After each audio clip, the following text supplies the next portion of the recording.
আসসালামু আলাইকুম এভরিওয়ান, সবাই কেমন আছেন? আলহামদুলিল্লাহ আমরা ভালো আছি, আশা করি আপনারাও ভালো আছেন। আজকে রান্না করলাম এটা হচ্ছে সজনে পাতার বড়া আর কি। আমি জানি এটা অনেকেই খেয়েছেন, আবার অনেকেই খাননি। এটা কিন্তু খুব মজার, খুবই মজার। আর এটা হচ্ছে কচু শাক। কচু শাক তো অনেকেরই খুব প্রিয়, খুব মজার। আর কি বলবো, কিছু বলার নেই।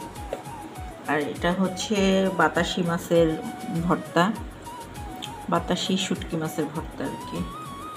আজকে একটু ব্যতিক্রম রান্না করছি। এটা শুটকি ভর্তা,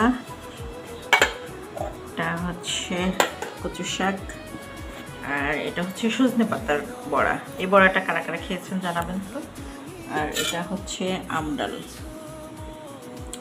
আজকে টোটালি অন্যরকম একটা রান্না,